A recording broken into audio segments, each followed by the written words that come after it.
Síria, o berço da humanidade em ruínas. 11.000 anos de história. Damasco, a cidade mais antiga do mundo ainda habitada.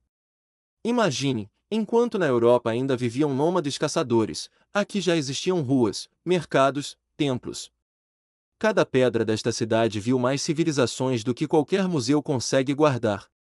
Mas em 2011, algo começou que ninguém esperava. Uma guerra que não terminou. Hoje, 7 exércitos estrangeiros lutam em território sírio. 500.000 pessoas mortas.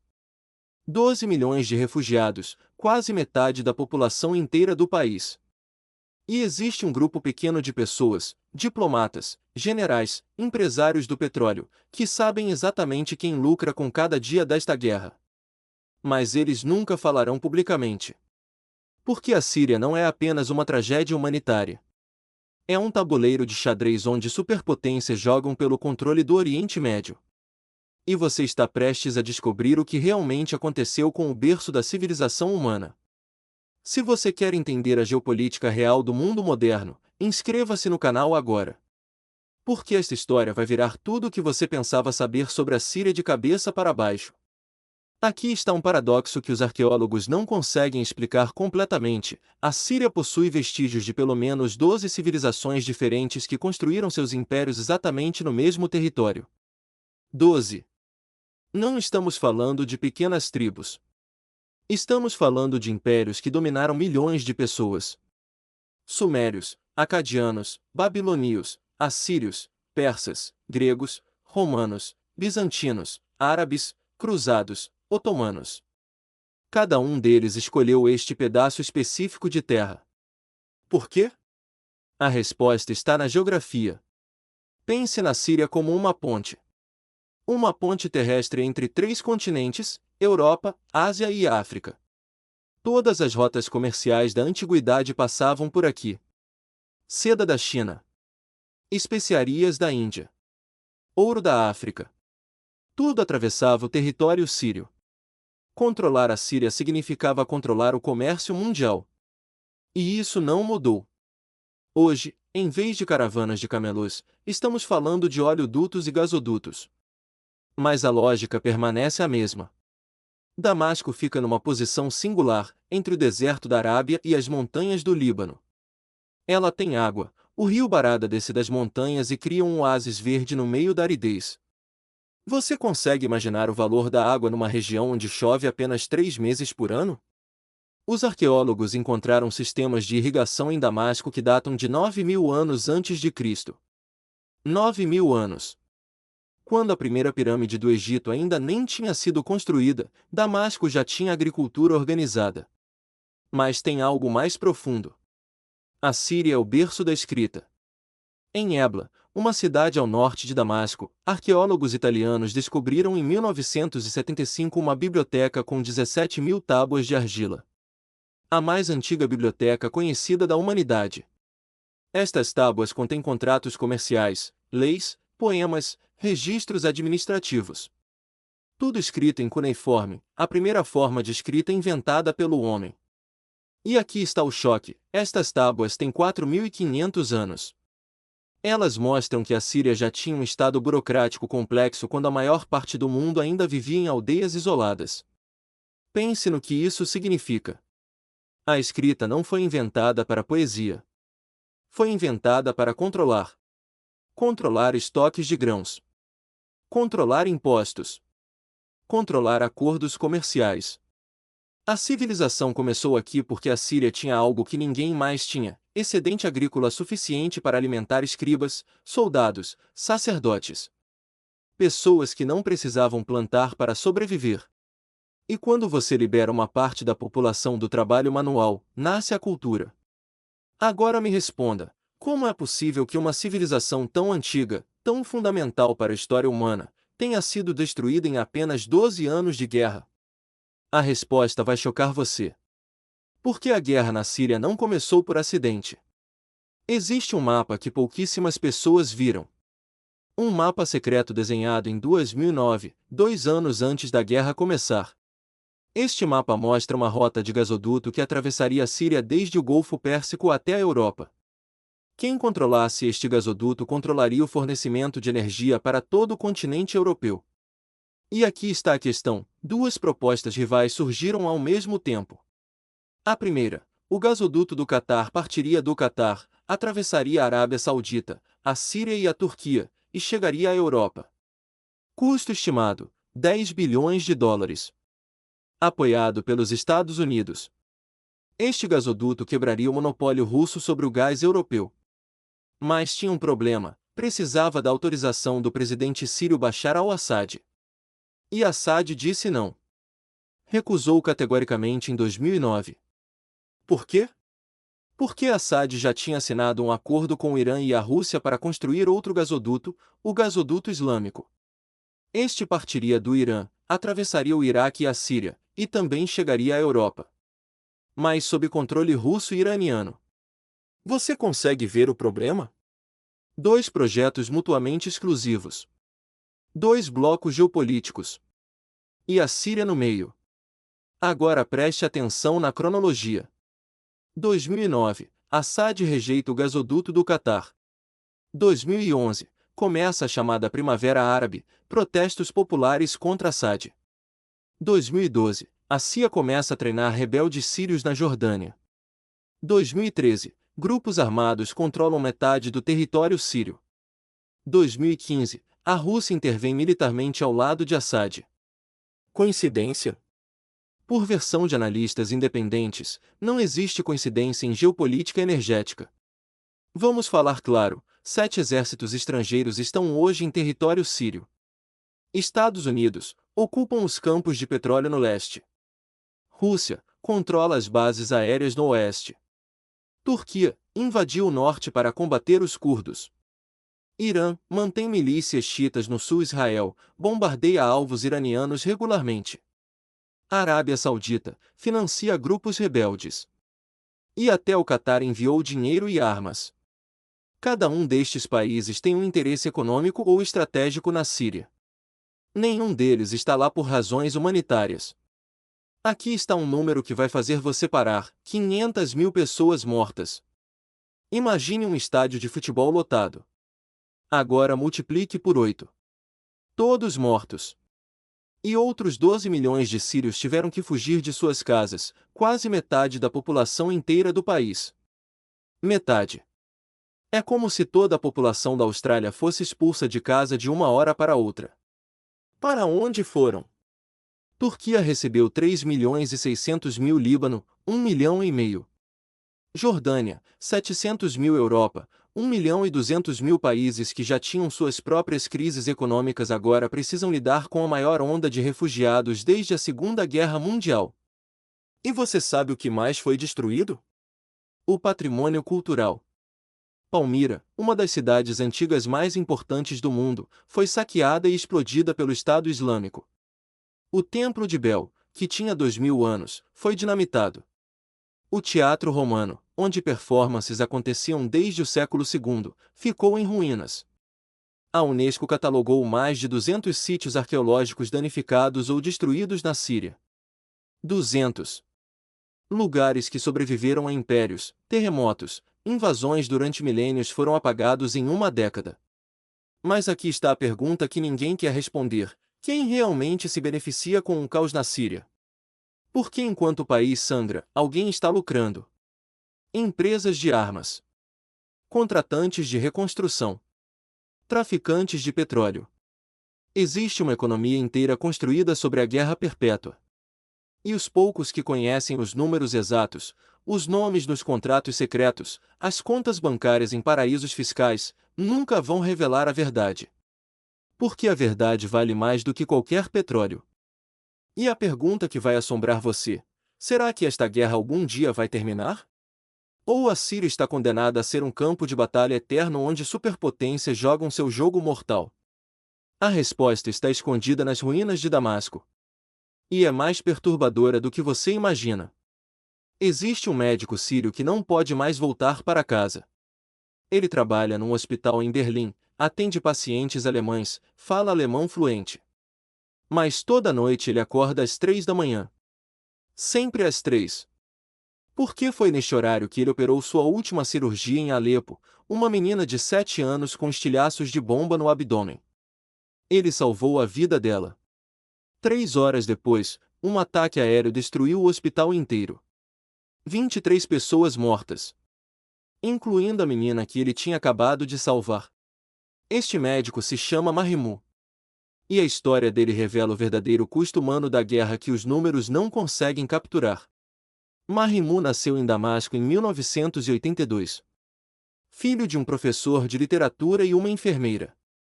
Família de classe média. Apartamento pequeno mas confortável no bairro de Babitouma, o bairro cristão da cidade velha.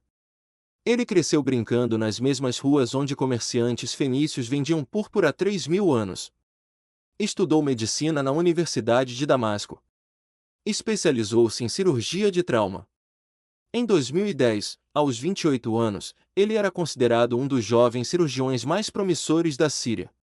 Tinha acabado de se casar. Esperava seu primeiro filho. Então veio 2011. Os primeiros protestos em Damasco pareciam pacíficos. Mahmoud não era político. Ele só queria trabalhar, cuidar dos pacientes, construir uma família. Mas em 2012, quando a violência escalou, ele foi transferido para Alepo, a segunda maior cidade do país. E foi lá que ele viu o inferno. Pense no que significa ser um cirurgião de trauma numa cidade sitiada. Mahmoud trabalhava no Hospital Al-Quds, um dos últimos hospitais funcionando na zona leste de Alepo. Eletricidade, 4 horas por dia, quando havia. Anestesia, quase nenhuma. Antibióticos, controlados gota a gota. Ele operava com luz de celular. Esterilizava instrumentos com água fervida em fogueira improvisada. E os feridos chegavam sem parar. Crianças com queimaduras químicas. Mulheres soterradas sob escombros. Homens com membros arrancados por bombas de fragmentação. Você consegue imaginar operar uma criança sem anestesia adequada? Mahmoud conta que o pior não era a falta de equipamento. Era ter que escolher quem salvar. Quando chegavam 10 feridos graves ao mesmo tempo e ele tinha suprimentos para 3 cirurgias, ele precisava decidir: quem tem mais chances de sobreviver?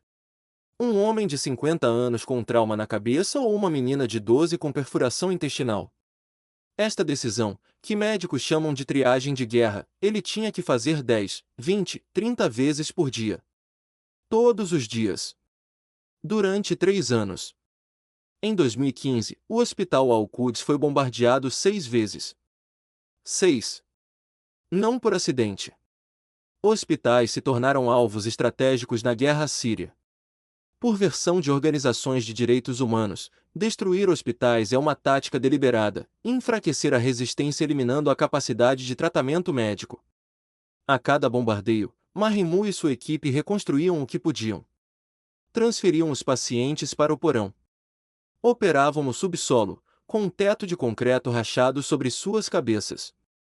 Mas aqui está o detalhe que vai partir seu coração: Mahmoud mantinha um caderno.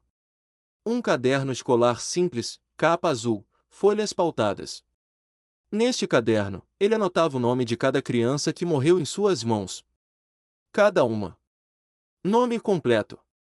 Idade. Hora da morte. Tipo de ferimento. Ele anotava porque tinha medo de esquecer. Tinha medo de que estas crianças se tornassem apenas estatísticas. Quando ele fugiu da Síria em 2016, ele trouxe apenas 2 coisas: uma foto da esposa e filho, e o caderno azul. Hoje, este caderno tem 347 nomes. 347 crianças que Mahmoud não conseguiu salvar. A noite em que ele decidiu fugir foi a noite do último bombardeio. 28 de abril de 2016. O Hospital Al-Quds foi atingido por 4 mísseis. Um deles explodiu na sala de emergência enquanto Mahmoud operava. A explosão matou 2 enfermeiros instantaneamente. Mahmoud sobreviveu porque estava agachado atrás da mesa cirúrgica. Mas a menina de 7 anos, a que ele tinha acabado de salvar, estava na sala de recuperação. O teto desabou sobre ela. Quando ele conseguiu chegar até lá, ela já estava morta. E naquele momento, algo quebrou dentro dele. 3 dias depois, Mahmud cruzou a fronteira turca com documentos falsos. Deixou para trás sua esposa e filho, eles fugiriam depois, por outra rota. Levou 6 meses até se reencontrarem na Alemanha. 6 meses sem saber se estavam vivos. Hoje ele trabalha num hospital moderno em Berlim. Tem equipamento de última geração. Anestesia ilimitada. Eletricidade 24 horas. Mas ele ainda acorda às 3 da manhã. Sempre às 3. Porque o trauma não fica na Síria. O trauma viaja com você. E aqui está a pergunta que Mahmud faz: quantos médicos como ele a Síria perdeu?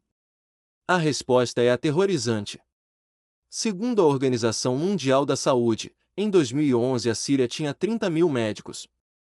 Em 2020, restavam menos de 7 mil. 7 mil. Mais de 70% dos médicos sírios fugiram ou foram mortos. E não estamos falando apenas de médicos. Engenheiros, professores, arquitetos, artistas. Toda uma geração de sírios educados está espalhada pelo mundo. E quem vai reconstruir a Síria quando a guerra acabar? Quem vai operar os feridos? Quem vai ensinar as crianças? Quem vai projetar as novas cidades? Mahmud me disse uma coisa que não consigo esquecer: eles não destruíram apenas os prédios. Destruíram o futuro. Porque um país sem médicos, sem professores, sem engenheiros não é um país. É apenas um pedaço de terra com ruínas. Mas tem algo ainda mais sombrio escondido nesta história. Porque enquanto médicos como Mahmud fugiam ou morriam, existia outro grupo de pessoas que prosperava com a guerra. Pessoas que nunca pegaram em armas, mas lucraram milhões. E uma dessas pessoas está prestes a falar pela primeira vez em décadas. 4, mais, #5, X mais #9. Existe uma mulher que todos na Síria conhecem, mas ninguém ousa mencionar publicamente. Ela não é política. Não é general. Não é religiosa. Ela é empresária. E durante 12 anos de guerra, ela construiu um império de 500 milhões de dólares comercializando a única coisa que uma nação em guerra sempre precisa: trigo. Seu nome é Hania Kouri. E pela primeira vez em 23 anos, ela aceitou falar sobre o que realmente acontece nos bastidores da guerra síria. Hania nasceu em Latakia, no litoral mediterrâneo da Síria, em 1974. Filha de um pequeno comerciante de grãos. Aos 25 anos, ela já administrava o negócio da família. Nada extraordinário, apenas um armazém modesto que fornecia trigo para padarias locais. Mas quando a guerra começou em 2011, Hania viu uma oportunidade que ninguém mais enxergou. Enquanto todos fugiam do caos, ela mergulhou nele. Aqui está o segredo que ela revela: numa guerra civil, os dois lados precisam comer. O governo Assad controla o oeste. Os rebeldes controlavam o leste. O Estado Islâmico controlava o norte. Curdos controlavam o nordeste.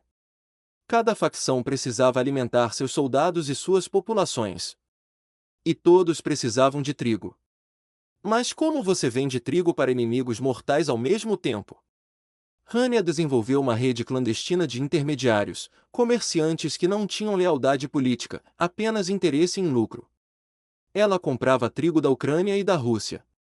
Transportava via Líbano. E então distribuía para todos os lados através de rotas secretas que mudavam semanalmente. Pense na logística diabólica necessária. Caminhões cruzando linhas de frente. Subornos pagos a soldados de todas as facções. Documentos falsificados para cada carregamento. Hania me disse: eu pagava todo mundo. Assad. Rebeldes. Estado Islâmico. Curdos. Todos sabiam quem eu era. E todos me deixavam passar porque eu era útil para todos. Ela estima que pagou cerca de 50 milhões de dólares em subornos durante a guerra. 50 milhões. Mas lucrou 500 milhões. 10 vezes mais. Agora aqui está a parte perturbadora: Hania não é uma exceção. Ela é um exemplo. Existe toda uma classe de empresários sírios e estrangeiros que enriqueceram com a guerra. comerciantes de armas, empresas de reconstrução, traficantes de petróleo. Segundo analistas econômicos, a economia de guerra na Síria movimenta cerca de 5 bilhões de dólares por ano. 5 bilhões. E este dinheiro não vai para hospitais ou escolas. Vai para bolsos privados em paraísos fiscais. Mas tem algo ainda mais chocante. Hania revela que grande parte deste dinheiro desaparece antes mesmo de chegar à Síria. Como? Através de um sistema de lavagem que envolve empresas fantasma registradas em Dubai, Beirute e Chipre. O esquema funciona assim: uma empresa ocidental vende armas ou equipamento para o governo sírio. O pagamento é feito em Bitcoin ou através de bancos russos que não seguem sanções ocidentais. Mas apenas 60% do valor chega ao destino final. Os outros 40% são desviados para contas pessoais de generais, ministros e empresários conectados. É um sistema perfeitamente oleado de corrupção em escala industrial. E aqui está o paradoxo que ela mesma admite: eu ajudei pessoas a sobreviverem. Meu trigo alimentou milhões de civis. Mas eu também alimentei soldados que mataram milhões de civis. Eu sou heroína ou criminosa? Depende de quem você pergunta. Esta ambiguidade moral é o coração da tragédia síria. Por que numa guerra onde todos os lados cometem atrocidades, onde você traça a linha entre sobrevivência e cumplicidade? Mas a revelação mais explosiva de Hania não é sobre dinheiro. É sobre locais. Ela conta que em 2015, durante um transporte de trigo pelo deserto sírio, seus motoristas descobriram algo extraordinário: uma cidade enterrada. Uma cidade inteira sob areia. Estruturas de pedra. Muros. Aquedutos. Eles informaram as autoridades? Não.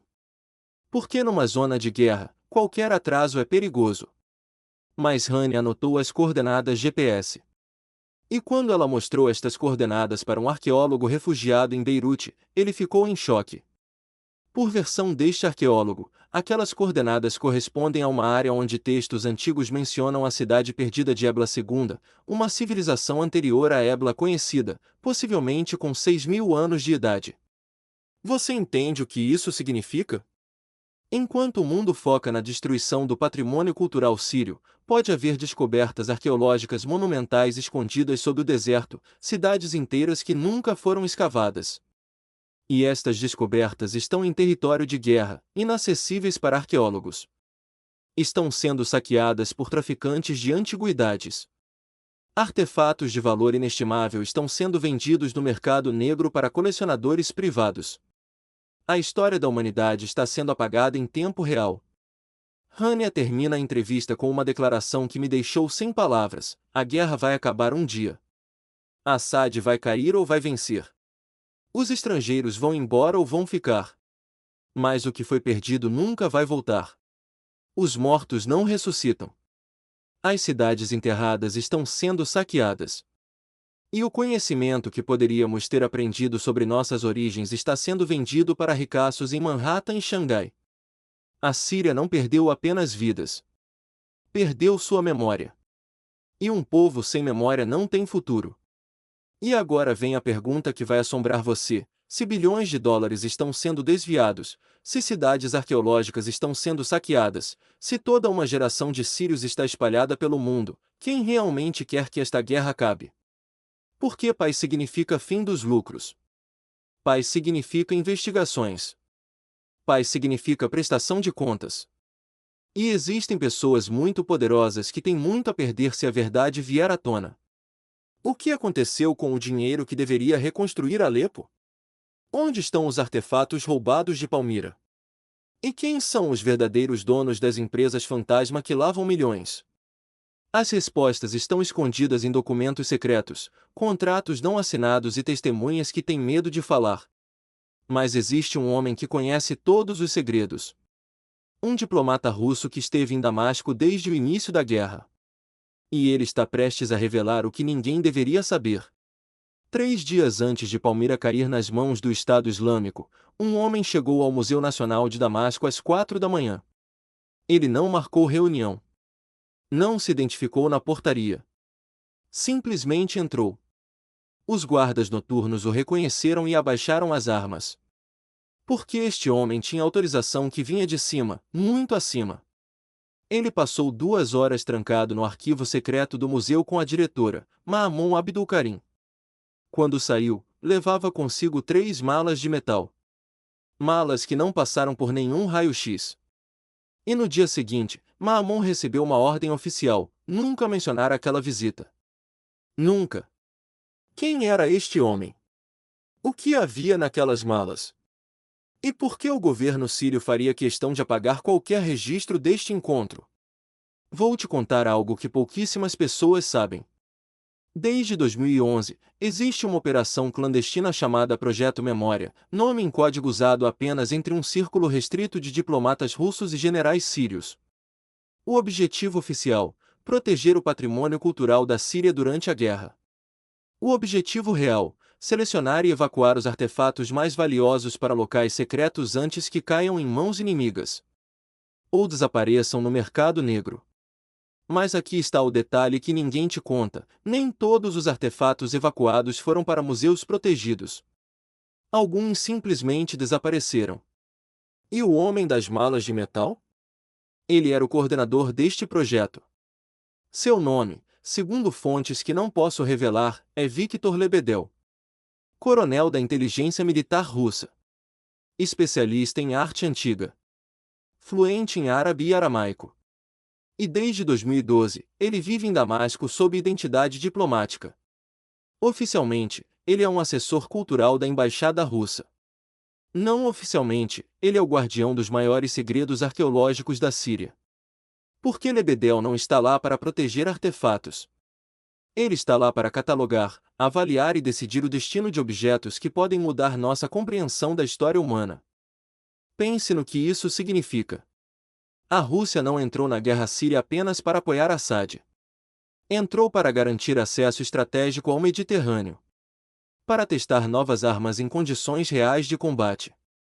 E, aqui está o que ninguém fala, para garantir controle sobre um dos maiores tesouros arqueológicos não explorados do planeta. Porque a Síria não é apenas o berço da civilização. É um cofre lacrado de conhecimento que ainda não foi totalmente aberto. Existem sítios arqueológicos no deserto sírio que nunca foram escavados. Cidades inteiras enterradas sob 7.000 anos de areia. E durante o caos da guerra, enquanto o mundo prestava atenção em refugiados e bombardeios, alguns destes sítios foram secretamente explorados. Lebedel supostamente coordenou pelo menos 12 expedições clandestinas entre 2013 e 2019. Expedições realizadas em zonas de conflito ativo. Com escolta militar. Sem autorização da Unesco. Sem publicação de resultados. O que eles encontraram? Ninguém sabe ao certo. Mas existem rumores perturbadores. Um arqueólogo sírio exilado em Paris, que trabalhou brevemente com Lebedel antes de fugir, me contou sob anonimato: eles encontraram uma biblioteca. Uma biblioteca de tablets cuneiformes anterior à de Nínive. Milhares de tablets. E simplesmente desapareceram. Não estão em Damasco. Não estão em Moscou. Não estão em lugar nenhum oficialmente registrado. Você entende a gravidade disso?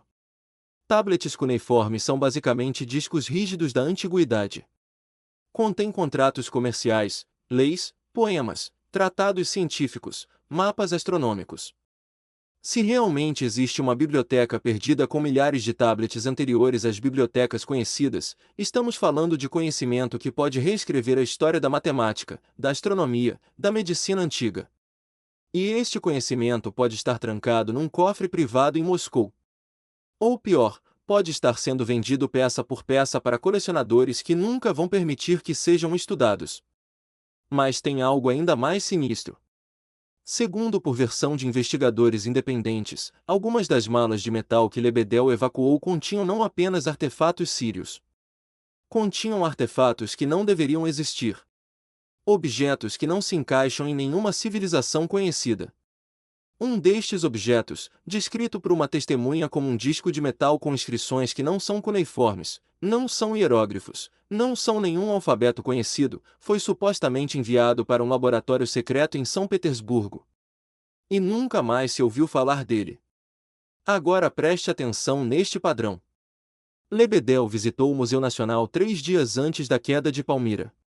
Visitou o Museu de Alepo 2 semanas antes do cerco final. Visitou o sítio de Mari dias antes de um ataque aéreo que destruiu parte das escavações. Toda vez que ele aparecia, algo de imenso valor arqueológico desaparecia logo depois. E toda vez que Maamon Abdulkarim, a diretora do museu, tentou questionar, ela recebia ordens diretas do Ministério da Cultura, cooperar totalmente. Sem perguntas. E aqui está a parte que vai te deixar sem dormir. Maamon mantinha um registro paralelo. Um caderno pessoal onde ela anotava tudo que era evacuado por Lebedel. Objetos. Datas. Destinos declarados. E em 2018, quando ela finalmente conseguiu asilo político na França, ela levou este caderno consigo. E o que este caderno revela é explosivo. Dos 237 artefatos evacuados por Lebedel entre 2012 e 2018, apenas 83 têm localização confirmada em museus protegidos. Os outros 154 simplesmente desapareceram dos registros oficiais. 154 artefatos, incluindo uma estátua de basalto da deusa Ishtar datada de 3.000 anos antes de Cristo, incluindo um conjunto de joias de ouro encontradas numa tumba real em Ebla, incluindo fragmentos de um mosaico bizantino considerado o mais completo já descoberto na Síria. Todos desaparecidos. E quando jornalistas confrontaram o governo russo com estas acusações, a resposta oficial foi: a Rússia agiu estritamente dentro dos acordos bilaterais com a Síria para proteger o patrimônio cultural em zona de guerra. Todas as peças evacuadas estão seguras e serão devolvidas quando as condições de segurança permitirem. Mas nenhuma lista foi publicada. Nenhum museu confirmou a custódia. Nenhuma fotografia foi divulgada.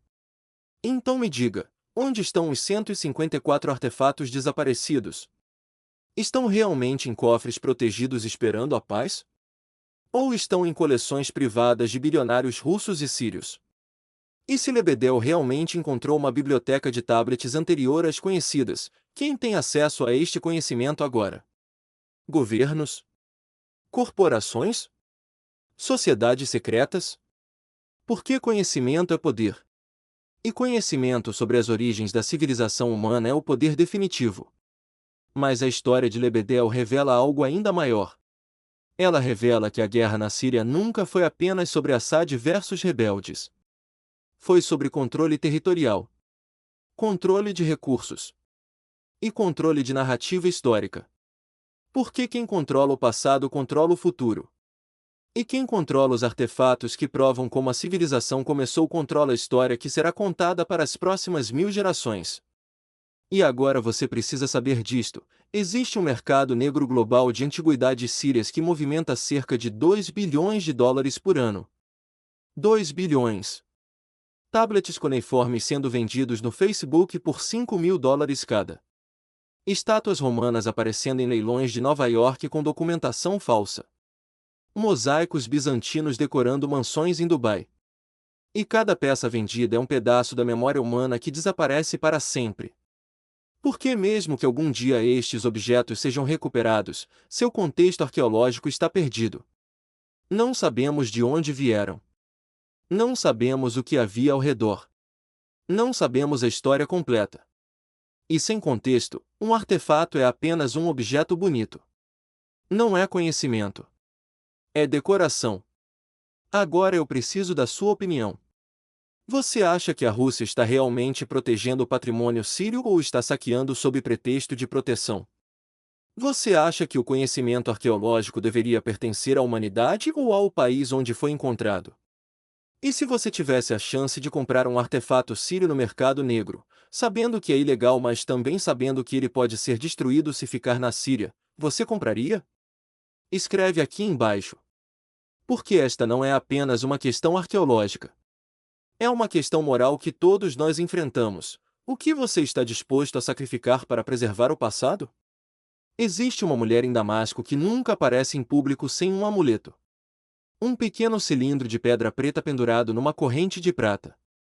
Dentro deste cilindro há um pergaminho minúsculo com versículos do Alcorão escritos em tinta de açafrão. Ela usa este amuleto há 27 anos. Desde o dia em que uma vidente curda lhe disse: "Você vai sobreviver a 3 guerras, mas na terceira, se tirar o amuleto, a morte virá antes do pôr do sol." Esta mulher se chama Layla al-Attar. E ela não é uma pessoa comum. Ela é a última guardiã viva de um conhecimento secreto que remonta aos primeiros dias de Damasco. Um conhecimento que mistura arqueologia, misticismo e profecias que estão se realizando agora mesmo. Layla nasceu em 1963 numa família de Quvals, narradores tradicionais que preservam histórias orais há séculos. Seu avô era o guardião de um conjunto de lendas sobre Damasco que nunca foram escritas, apenas transmitidas de geração em geração. E uma destas lendas fala sobre o ciclo das 7 destruições, uma profecia que prevê 7 momentos na história em que Damasco seria destruída e renasceria. Segundo esta lenda, cada destruição seria mais devastadora que a anterior. E a 7ª destruição seria tão completa que apenas 7 famílias sobreviveriam para reconstruir a cidade. Aqui está o arrepiante. Segundo a contagem de Layla, a guerra atual é a 6ª destruição. As 5 anteriores foram a conquista assíria em 732 a.C., o terremoto de 363 d.C., a invasão mongol de 1260, o terremoto de 1759, e os bombardeios franceses de 1925. Cada uma destruiu partes significativas da cidade. Cada uma matou milhares. Mas a cidade sempre renasceu. Sempre. Porque Damasco tem algo que nenhuma outra cidade tem, uma vontade coletiva de sobrevivência que transcende governos e gerações. Mas Layla acredita que a 7ª destruição está chegando. E ela não será causada por exércitos ou terremotos. Será causada por algo que está adormecido sob a cidade. Algo que os antigos sabiam e tentaram selar. E você pode pensar que isso é superstição, folclore. Mas então eu te conto isto. Em 2015, durante escavações para um túnel de metrô em Damasco, engenheiros descobriram uma câmara subterrânea completamente lacrada, sem entrada visível, sem registros históricos. Apenas uma sala de pedra a 7 metros abaixo do nível da rua, no coração da cidade velha. E quando finalmente conseguiram abrir esta câmara, encontraram algo inexplicável: 12 estátuas de pedra posicionadas em círculo, todas voltadas para o centro. E no centro, um poço seco que descia mais 15 metros. Mas o poço não levava água. Levava outra câmara. E esta câmara estava cheia de ossos humanos. Milhares de ossos. Os engenheiros relataram o achado às autoridades. As autoridades enviaram arqueólogos. E então algo muito estranho aconteceu: o local foi lacrado novamente. Declarado instável e perigoso. As escavações do metrô foram desviadas.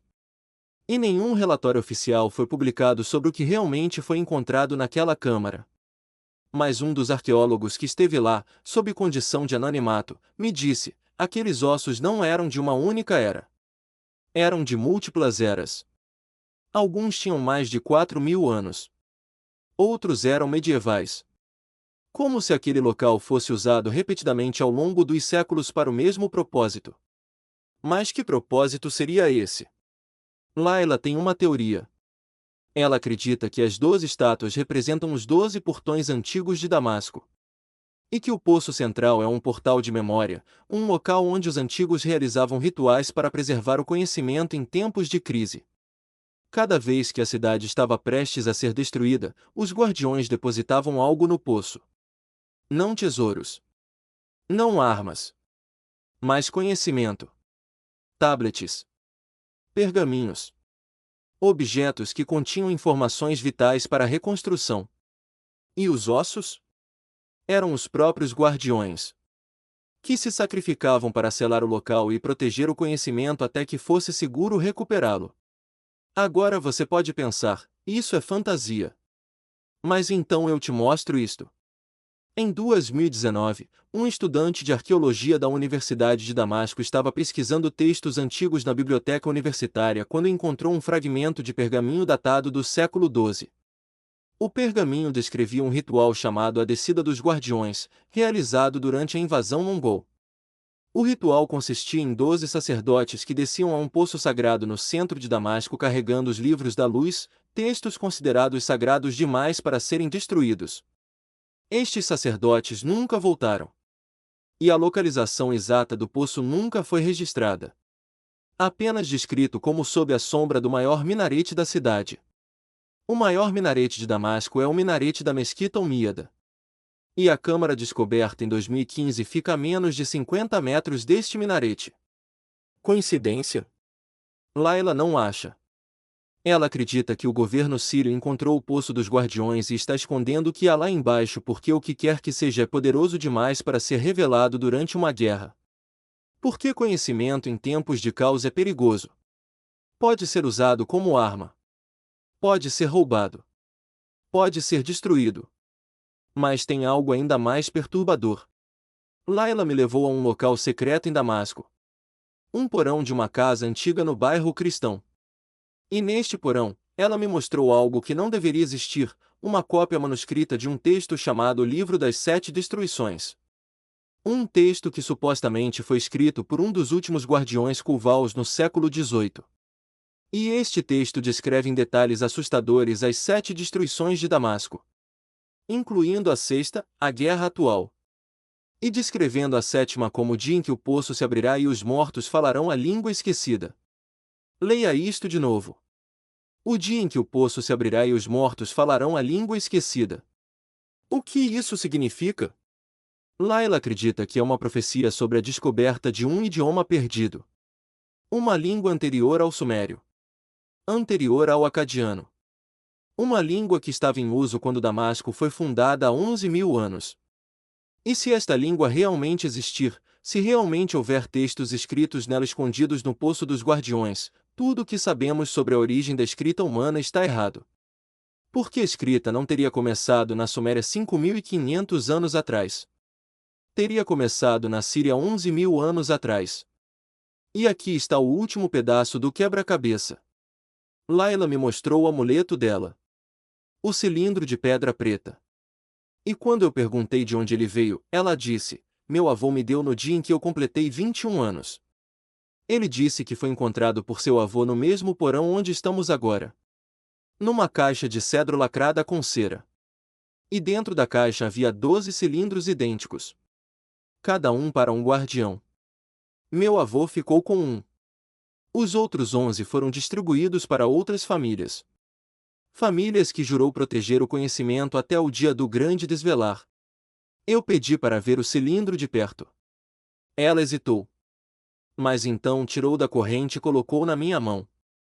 E quando eu virei o cilindro, vi algo gravado na base. Símbolos. Não eram árabe. Não eram cuneiformes. Eram algo anterior. Algo que eu nunca tinha visto. E quando eu perguntei se ela sabia o que significava, ela sorriu e disse, ainda não. Mas quando a sétima destruição vier, os 12 guardiões vão se reunir. E juntos, vamos abrir os cilindros. E então saberemos. Quando os soldados russos entraram no apartamento de Khaled al-Azad em Palmira, 3 semanas após sua execução pública pelo Estado Islâmico, encontraram algo que mudaria tudo. Numa gaveta trancada de sua escrivaninha, escondido sob pilhas de fotografias antigas, havia um caderno de capa de couro marrom. Dentro deste caderno, 87 páginas manuscritas em árabe clássico. E na primeira página, uma frase em letras maiúsculas, para ser aberto apenas após minha morte. Este caderno continha a verdadeira história de Palmira. A história que Khaled nunca pôde contar em público. A história que custou sua vida. E o governo sírio manteve este caderno em segredo absoluto por 5 anos. Até que uma cópia vazou para a internet em 2020. Você precisa entender quem era Khaled al-Azad. Ele não era apenas o diretor de antiguidades de Palmira. Era um homem que dedicou 53 anos de sua vida a estudar cada pedra, cada coluna, cada inscrição daquela cidade milenar. Ele conhecia Palmira melhor do que qualquer ser humano vivo. E durante décadas, ele fez descobertas que nunca foram oficialmente publicadas. Descobertas que contradiziam a narrativa histórica aceita. Descobertas que provavam que Palmira era muito mais antiga e muito mais importante do que os livros de história diziam. No caderno, Khaled descreve uma descoberta feita em 1994. Durante escavações de rotina próximas ao Templo de Bel, sua equipe encontrou uma câmara subterrânea lacrada. Dentro desta câmara, uma biblioteca intacta. Não uma biblioteca de pergaminhos ou papiros. Uma biblioteca de tablets de argila. Mais de 2.300 tablets empilhados em prateleiras de pedra. E quando Khaled começou a traduzir estes tablets, descobriu algo impossível: estavam escritos em uma variante do aramaico tão antiga que antecedia qualquer texto aramaico conhecido em pelo menos 800 anos. Mas aqui está o chocante: o conteúdo destes tablets não era religioso ou administrativo.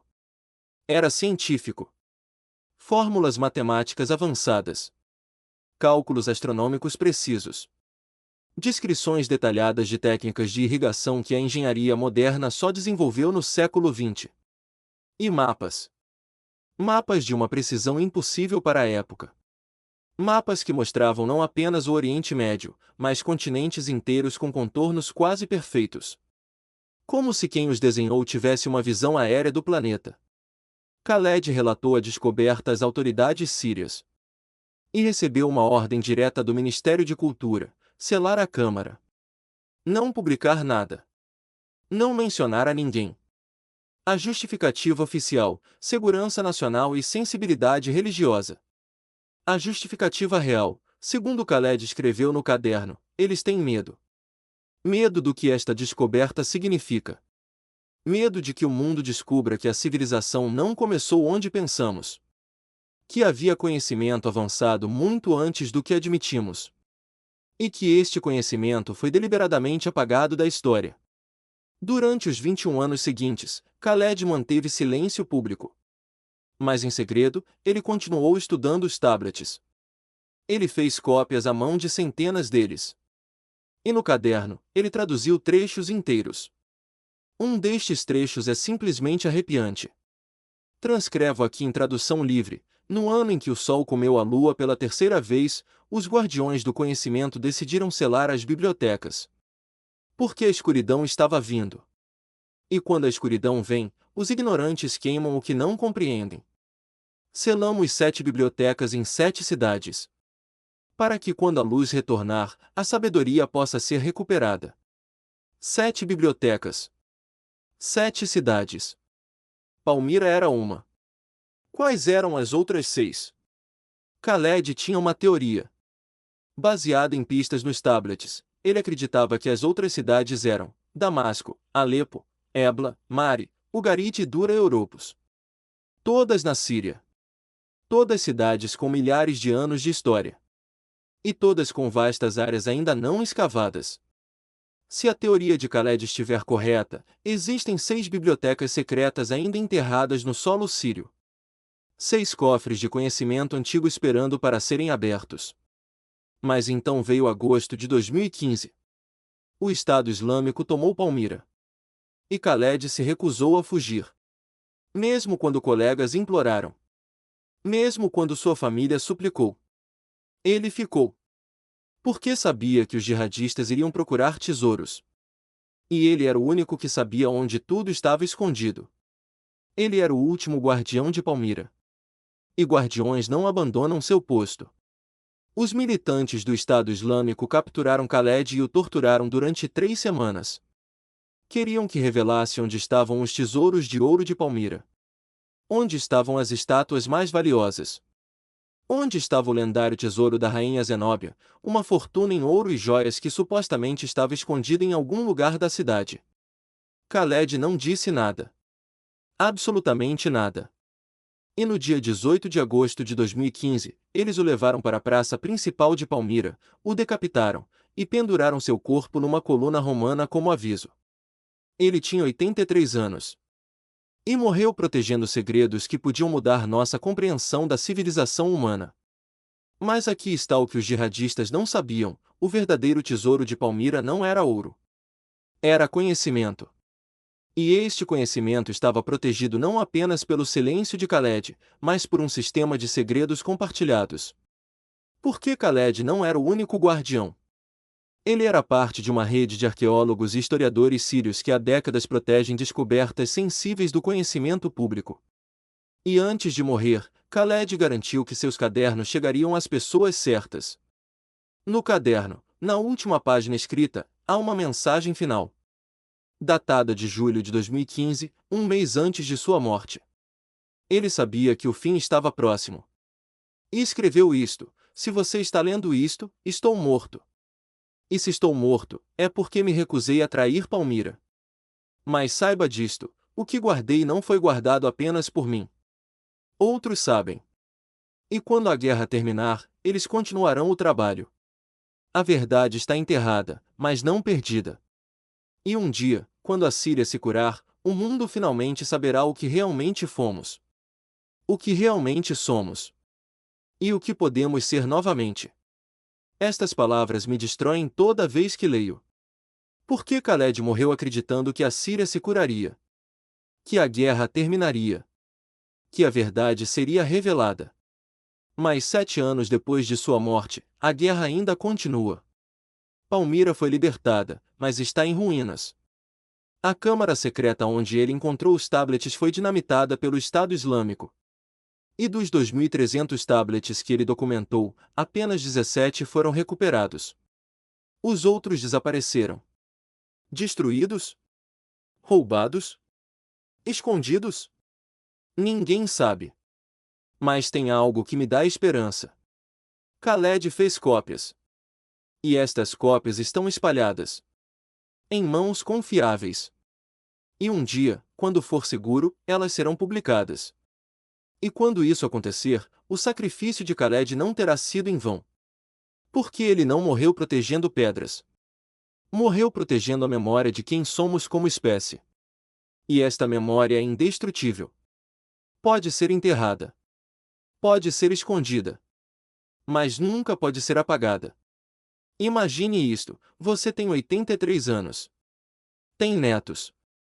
Tem uma vida confortável. Poderia fugir. Poderia viver seus últimos anos em paz. Mas escolhe ficar. Escolhe enfrentar monstros sabendo que vai morrer. Por quê? Por que alguém faria isso? A resposta está na última frase do caderno de Khaled. Uma frase em aramaico antigo. Traduzida, significa: a memória é mais forte que a espada. 8. Mais, #4. Existe um documento classificado que circula entre ambientalistas da ONU desde 2018. Um relatório de 340 páginas produzido por uma equipe internacional de cientistas que passaram 2 anos estudando o impacto ambiental da guerra na Síria. Este relatório nunca foi oficialmente publicado. Porque suas conclusões são catastróficas demais para serem admitidas publicamente.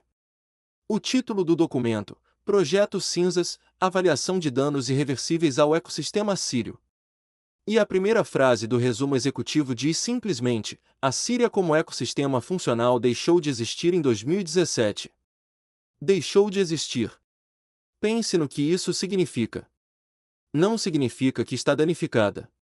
Não significa que vai demorar para se recuperar. Significa que o equilíbrio ecológico que sustentou vida humana na Síria por 11.000 anos foi quebrado permanentemente. E a recuperação, se houver, levará não décadas, mas séculos. Talvez milênios. Esta é a verdade que ninguém quer que você saiba: a guerra na Síria não destruiu apenas cidades e matou pessoas. Destruiu a própria capacidade da terra de sustentar civilização. Vou te mostrar os números. Antes da guerra, a Síria tinha 2.400.000 hectares de florestas. Hoje, restam 680.000 hectares. 72% das florestas desapareceram. Não por desmatamento controlado. Por bombas incendiárias, mísseis e queimadas deliberadas como tática militar. Florestas que levaram 700 anos para crescer foram incineradas em semanas. E com elas, espécies endêmicas que existiam apenas naqueles ecossistemas. Um exemplo: o cedro sírio. Cedrus libani. A árvore sagrada mencionada 73 vezes na Bíblia. A árvore que forneceu madeira para o Templo de Salomão. A árvore símbolo do Líbano e da Síria. Antes da guerra, estimava-se que havia cerca de 80 mil cedros sírios maduros na região montanhosa entre Síria e Líbano. Hoje, restam menos de 12 mil. E a maioria está doente. Porque cedros dependem de um ecossistema específico de solo, umidade e temperatura. E a guerra alterou todos estes fatores. Bombardeios intensos causam algo chamado compactação térmica do solo. O calor extremo das explosões funde a camada superior do solo, criando uma crosta impermeável que impede a penetração de água e o crescimento de raízes. Grandes áreas do território sírio, especialmente ao redor de Alepo, 11 Raqqa, sofreram tal intensidade de bombardeio que o solo literalmente vitrificou. Tornou-se vidro. E nada cresce em vidro. Estas áreas vão permanecer estéreis por pelo menos 500 anos. Mas tem algo pior. A guerra contaminou o solo e a água de forma irreversível. Milhares de toneladas de munições não explodiram e estão enterradas no solo sírio. Estas munições contêm metais pesados, chumbo, mercúrio, urânio empobrecido. E com o tempo, estes metais lixiviam para o lençol freático. Já existem relatórios de poços de água em áreas rurais com níveis de chumbo 500 vezes acima do limite seguro. Água que era potável há 10 anos agora causa danos neurológicos permanentes em crianças. E então tem o colapso da agricultura. A Síria foi durante milênios um dos celeiros do mundo. O Vale do Eufrates era uma das regiões agrícolas mais produtivas do planeta. Trigo sírio alimentava todo o Oriente Médio. Mas a guerra destruiu os sistemas de irrigação que levaram gerações para construir. Canais antigos que funcionavam há 2000 anos foram bombardeados. Barragens foram danificadas. E o rio Eufrates está secando. Não por causa da guerra diretamente, mas porque a Turquia aproveitou o caos para desviar mais água para seus próprios projetos. O fluxo do Eufrates na Síria diminuiu 63% desde 2011. O que acontece quando um rio que sustentou civilização por 10.000 anos seca? As pessoas fogem. E é exatamente isso que está acontecendo. 3.800.000 pessoas que viviam às margens do Eufrates abandonaram suas terras. Não por causa de combates. Por causa de sede. Porque não há água para beber. Não há água para irrigar. Não há água para viver. E estas pessoas se tornaram refugiados climáticos, um termo que a ONU evita usar oficialmente porque cria precedentes legais complicados. Mas é o que são. Agora preste atenção neste padrão que vai te gelar o sangue. A guerra na Síria começou em 2011. Mas antes da guerra, entre 2006 e 2010, a Síria sofreu a pior seca em 900 anos. 5 anos consecutivos de chuvas abaixo da média. Colheitas fracassadas. Milhões de agricultores falidos. Migrando para as cidades. Criando tensões sociais. E então veio a guerra. Coincidência? Não. Cientistas climáticos acreditam que a mudança climática criou as condições para a guerra. E a guerra acelerou o colapso ambiental. Um ciclo de retroalimentação catastrófico. E aqui está o documento mais perturbador de todos. Página 263 do Projeto Cinzas. Um capítulo intitulado Cenários de Não Recuperação. Este capítulo apresenta 3 modelos de computador projetando o futuro ambiental da Síria. O primeiro modelo assume paz imediata e investimento massivo em recuperação ambiental. Neste cenário otimista, a Síria recupera 50% de sua capacidade agrícola em 60 anos. 50%. Em 60 anos. O segundo modelo assume paz gradual com investimento moderado. Neste cenário, a Síria recupera 30% de sua capacidade agrícola em 120 anos. E grandes áreas permanecem inabitáveis indefinidamente. O terceiro modelo assume conflito prolongado ou paz instável com pouco investimento. Neste cenário, a degradação ambiental continua. E em 150 anos, a maior parte do território sírio se torna deserto. Um deserto literal. Onde hoje há cidades, haverá dunas. Onde hoje há fazendas, haverá pedra. E a população sustentável da Síria cairia de 23 milhões para menos de 3 milhões. 3 milhões de pessoas. Numa terra que já sustentou 23 milhões. O que acontece com os outros 20 milhões? Eles nunca voltam. Porque não há para onde voltar. E aqui está a verdade brutal que ninguém quer dizer em voz alta: a guerra criou não apenas refugiados temporários, mas refugiados permanentes. Pessoas que nunca vão poder voltar para casa. Porque casa deixou de existir. Não apenas como estrutura física, mas como ecossistema capaz de sustentar vida humana. Você entende a escala desta tragédia? Não estamos falando de reconstruir prédios. Estamos falando de reconstruir a própria capacidade da Terra de sustentar vida. E isso não se faz com dinheiro ou tecnologia. Isso se faz com tempo. Tempo que medimos em séculos. E gerações inteiras vão nascer, viver e morrer antes que a Síria volte a ser o que era. Se é que um dia voltar. Mas tem algo que o projeto Cinzas menciona que me dá um fio de esperança. Na página 321, há uma seção sobre repositórios de biodiversidade.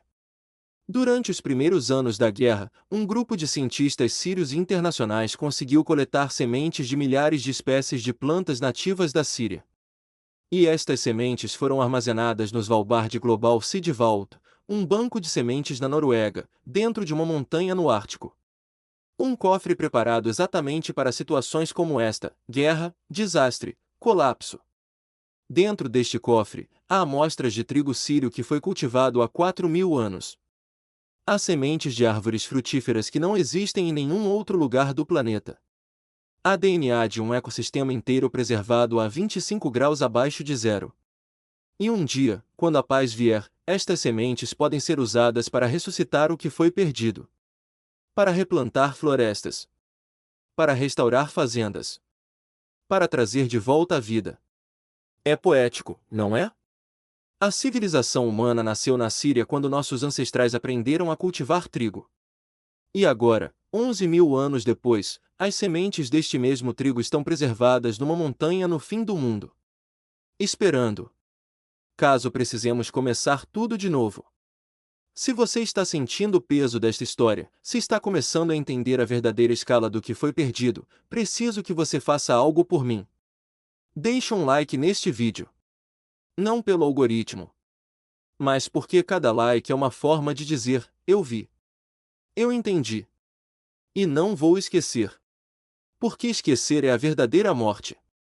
E a Síria não pode morrer duas vezes. Então aqui estamos.